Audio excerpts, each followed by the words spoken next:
इंसानों, जानवरों और पौधों जैसे हर एक ऑर्गेनिजम्स के चारों तरफ मौजूद होता है एनवायरमेंट, जो हवा, पानी और जमीन जैसे डिफरेंट कंपोनेंट्स से मिलकर बनता है। ये कंपोनेंट्स एक फिक्स अमाउंट में होते हैं ताकि एनवायरमेंट में बैलेंस बना रहे और इसमें ऑर्गेनिजम्स आसानी से रह सके।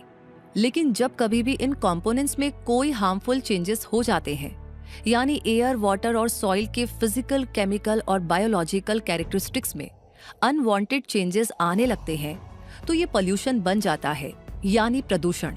इस तरह नॉर्मल एनवायरमेंटल प्रोसेसेस में आने वाला अनचाहा बदलाव एनवायरमेंटल पोल्यूशन कहलाता है।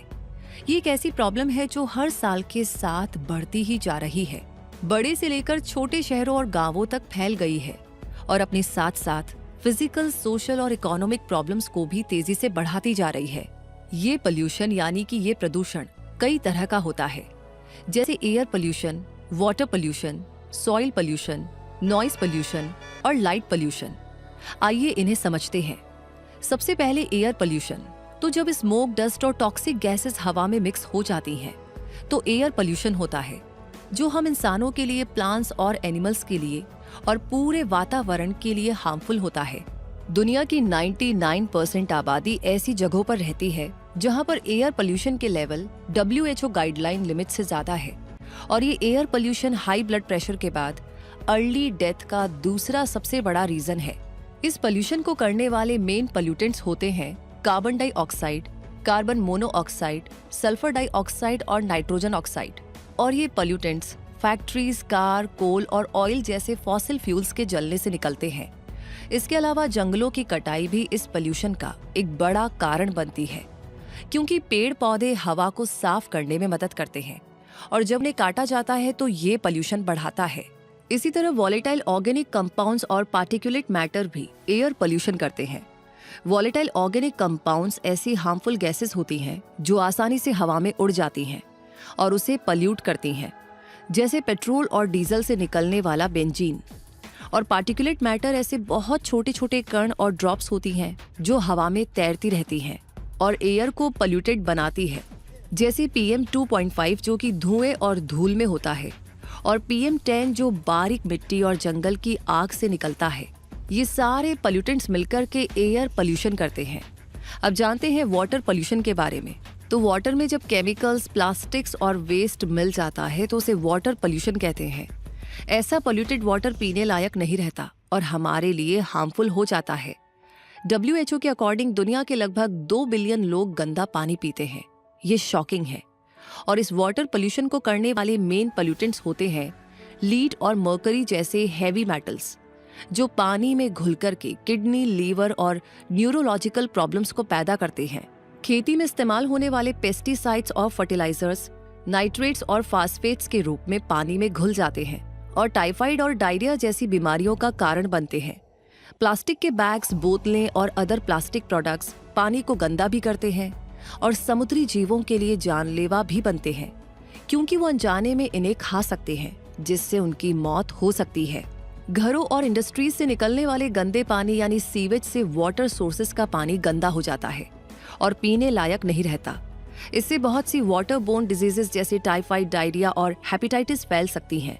ऑयल स्पिल भी हार्मफुल इफेक्ट रखता है, क्योंकि जब तेल पानी की सरफेस पर फैल जाता है तो वो पानी के ऊपर एक परत बना लेता है, जिससे पानी की सतह से ऑक्सीजन का एक्सचेंज रुक जाता है, जो कि समुद्री जीवों के लिए जानलेवा हो सकता है। अब जानते हैं सॉइल पोल्यूशन के बारे में।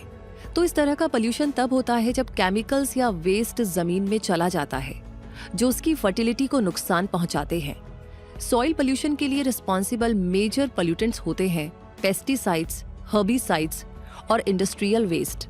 पेस्टिसाइड्स फार्मिंग में पेस्ट को मारने के लिए इस्तेमाल किए जाने वाले केमिकल्स होते हैं, जो कि सॉइल फर्टिलिटी को अफेक्ट करते हैं और प्लांट्स ग्रोथ पर नेगेटिव असर डालते हैं। हर्बिसाइड्स भी फार्मिंग में यूज होने वाले केमिकल्स होते हैं, जो कि अनवांटेड वीड्स यानी घास को खत्म करते हैं और साथ में सॉइल को भी पोल्यूटेड कर देते हैं। इसी तरह फैक्ट्रीज और इंडस्ट्रीज से निकलने वाले केमिकल वेस्ट और प्लास्टिक और मेटल जैसे वेस्ट मटेरियल भी सॉइल को टॉक्सिक बनाते हैं, जिससे सॉइल हेल्दी नहीं रह पाती बल्कि पोल्यूटेड हो जाती है। अब बारी है नॉइस पोल्यूशन को जानने की। तो नॉइस पोल्यूशन तब होता है जब साउंड ज्यादा लाउड हो जाते हैं ऐसी आवाजें जो हमारी नॉर्मल हियरिंग कैपेसिटी से ज्यादा हो वो नॉइस कहलाती है, और ये नॉइस हमारी हेल्थ पर बुरा असर डालती है। एक इंसान 0 डेसिबल से 130 डेसिबल तक की आवाजें सुनने की क्षमता रखता है, लेकिन जब ये आवाजें 85 यानी 85 डेसिबल से ज्यादा हो जाती है तो कानों के लिए हार्मफुल होने लगती है। इससे कम सुनाई देने की प्रॉब्लम हो सकती है, स्ट्रेस बढ़ सकता है और नींद न आने की प्रॉब्लम भी हो सकती है। ये नॉइस हमारे साथ साथ एनिमल्स को भी अफेक्ट करती है, जिससे उनके बिहेवियर में चेंजेस आने लगते हैं, जिससे उनकी फीडिंग और ब्रीडिंग हैबिट्स काफी ज्यादा डिस्टर्ब हो सकती है। इस पोल्यूशन के लिए रिस्पॉन्सिबल मेजर पोल्यूटेंट्स होते हैं गाड़ियों का शोर, कंस्ट्रक्शन साइट्स पर मशीन्स की तेज आवाजें, फैक्ट्रीज और इंडस्ट्रीज से आने वाला लाउड नॉइस, हवाई जहाज के टेक ऑफ और लैंडिंग के समय का शोर, और पार्टीज, कॉन्सर्ट्स और पब्लिक इवेंट्स में बजने वाला लाउड म्यूजिक। और अब आगे ऐसा ही एक और पोल्यूशन होता है जिसे कहते हैं लाइट पोल्यूशन। ये पोल्यूशन तब होता है जब ज्यादा आर्टिफिशियल लाइट्स रात की नेचुरल डार्कनेस को डिस्टर्ब कर देती हैं, और इसके लिए जिम्मेदार पोल्यूटेंट्स मेनली ह्यूमन एक्टिविटीज से क्रिएट होते हैं, जैसे ज्यादा bright street lights, neon science और बिलबोर्ड्स, बिल्डिंग्स और स्काई स्क्रैपर्स की लाइट्स, कार हेडलाइट्स और इंडोर लाइटिंग। तो ये सारी लाइट्स पोल्यूशन करती हैं और हमारे नॉर्मल डे नाइट साइकिल को डिस्टर्ब करती हैं, जिससे नींद डिस्टर्ब होने लगती है और स्ट्रेस और एंजाइटी महसूस हो सकती है। इन लाइटिंग से वाइल्ड एनिमल्स के बिहेवियर में भी काफी ज्यादा चेंजेस आने लगते हैं, जैसे उनकी फीडिंग और ब्रीडिंग हैबिट्स में चेंजेस आ सकते हैं। इन पोल्यूशन से हेल्थ, एनवायरनमेंट और इकोनॉमी पर नेगेटिव इम्पैक्ट पड़ता है। ये pollution typhoid, diarrhoea, asthma, cancer, heart diseases, skin diseases और मेंटल हेल्थ इश्यूज क्रिएट करते हैं। साथ ही बायोडाइवर्सिटी को भी काफी नुकसान पहुंचाते हैं, क्योंकि पोल्यूशन से कई प्लांट्स एंड एनिमल्स स्पीशीज खतरे में आ गई हैं। इसके अलावा पोल्यूशन की वजह से क्लाइमेट चेंज हो रहा है, जो बाढ़ और सूखे जैसे कई नेचुरल डिजास्टर्स के रूप में सामने आ रहा है। पोल्यूशन के कारण हेल्थ प्रॉब्लम्स के इलाज पर होने वाला खर्चा, एग्रीकल्चर और टूरिज्म इंडस्ट्री को होने वाले नुकसान और पोल्यूशन को दूर करने के उपाय, ये सब मिलकर के इकोनॉमी पर नेगेटिव इम्पैक्ट डालते हैं। और जिन पोल्यूटेंट्स की वजह से ये पोल्यूशन हुआ करते हैं वो भी कई तरह के होते हैं, जैसे primary pollutants, secondary pollutants, biodegradable pollutants और non biodegradable pollutants. Primary pollutants सीधे एटमॉस्फेयर में रिलीज हो जाते हैं बिना किसी बदलाव के, जैसे गाड़ियों से निकलने वाला और कोयला जलाने से निकलने वाला कार्बन मोनोऑक्साइड और पावर प्लांट्स और फैक्ट्रीज से निकलने वाला सल्फर डाइऑक्साइड। इन पोल्यूटेंट्स से हवा की क्वालिटी खराब होती है और रेस्पिरेटरी प्रॉब्लम्स होती हैं।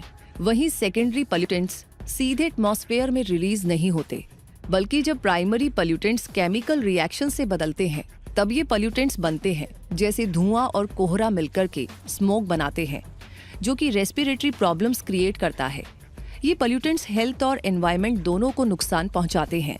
और जो बायोडिग्रेडेबल पोल्यूटेंट्स होते हैं वो नेचुरल प्रोसेस से ही आसानी से टूट जाते हैं, जैसे फल और सब्जियों के छिलके जो कि आसानी से सड़ जाते हैं, एग्रीकल्चरल वेस्ट जो अपने आप में टूट जाते हैं, और गोबर जैसे एनिमल वेस्ट जो नेचुरल तरीके से टूटकर मिट्टी में मिल जाते हैं। ये पोल्यूटेंट्स नेचुरल प्रोसेस से जल्दी खत्म हो जाते हैं, लेकिन इनकी ज्यादा मात्रा होने पर ये एनवायरनमेंट को नुकसान पहुंचा सकते हैं। वहीं नॉन बायोडिग्रेडेबल पोल्यूटेंट्स नेचुरल तरीके से नहीं टूटते और लंबे समय तक एनवायरनमेंट में रहते हैं, जैसे प्लास्टिक की बोतलें और बैग जो कि हजारों साल तक नहीं टूटते, लीड और मरकरी जैसे हैवी मेटल्स जो कि मिट्टी और पानी में जमा होते हैं, और न्यूक्लियर रिएक्शन से निकलने वाला रेडिएशन जो कि हजारों सालों तक हार्मफुल बना रहता है। ये पोल्यूटेंट्स एनवायरनमेंट को बहुत ज्यादा नुकसान पहुंचाते हैं। तो देखा आपने, ये पोल्यूटेंट्स किस तरह एनवायरनमेंट को पोल्यूटेट करते हैं और हवा, पानी, सॉइल और हमारी ओवरऑल हेल्थ पर नेगेटिवली अफेक्ट करते हैं। तो ऐसे में इतने पोल्यूशन में हेल्दी लाइफ जीना पॉसिबल नहीं है। इसलिए एनवायरनमेंट को पोल्यूशन फ्री करने के लिए कई एनवायरमेंटल कंजर्वेशन एफर्ट्स किए जा रहे हैं। जैसे बहुत सी जगहों पर प्लास्टिक का यूज बैन किया जा रहा है ताकि प्लास्टिक पोल्यूशन कम हो। सोलर और विंड एनर्जी जैसी क्लीन एनर्जी का यूज बढ़ाया जा रहा है ताकि फॉसिल फ्यूल से होने वाले पोल्यूशन को रोका जा सके। ट्री प्लांटेशन को बढ़ावा दिया जा रहा है ताकि एयर पोल्यूशन कम हो सके। कचरे को अलग अलग करके रिसाइकलिंग किया जा रहा है ताकि प्लास्टिक और अदर वेस्ट का सही तरीके से निपटारा हो सके। वाटर कंजर्वेशन के लिए रेन वाटर हार्वेस्टिंग और वाटर सेविंग टेक्निक्स अपनाई जा रही हैं ताकि पानी की बर्बादी को रोका जा सके। अवेयरनेस कैंपेन्स के जरिए लोगों को पोल्यूशन और एनवायरनमेंट के बारे में जागरूक किया जा रहा है ताकि वो ज्यादा रिस्पॉन्सिबल बने। और एनवायरनमेंट के बारे में अवेयरनेस स्प्रेड करने के लिए हर साल 5 जून को वर्ल्ड एनवायरनमेंट डे भी मनाया जाता है। लेकिन अभी भी कुछ मिसिंग है और वो है आपके और हमारे एफर्ट्स, क्योंकि एनवायरनमेंट तो हम सभी का है और हमारी अच्छी लाइफ के लिए इसका हेल्दी होना सबसे जरूरी है। और हम अपने छोटे छोटे एफर्ट्स से शुरू करके भी अपना बहुत बड़ा कंट्रीब्यूशन दे सकते हैं एनवायरनमेंट की सेहत सुधारने में। इसलिए in simple but effective steps से शुरुआत की जा सकती है। नंबर 1, रिड्यूस, रीयूज और रिसाइकिल का फॉर्मूला अपनाइए ताकि ज्यादा वेस्ट ना जमा हो, क्योंकि वेस्ट से पोल्यूशन बढ़ता है। और इस तरीके को अपनाने के लिए सिंगल यूज प्लास्टिक को अवॉइड कीजिए। बैग्स और कंटेनर्स जैसी चीजों को रीयूज करें और पेपर, प्लास्टिक और ग्लास को रिसाइकिल करें। ज्यादा पैकेजिंग वाले प्रोडक्ट्स खरीदने से बचें और रिसाइक्लेबल चीजें खरीदना शुरू करें। ये आसान है, आप बस करके देखिए। Number 2, go green.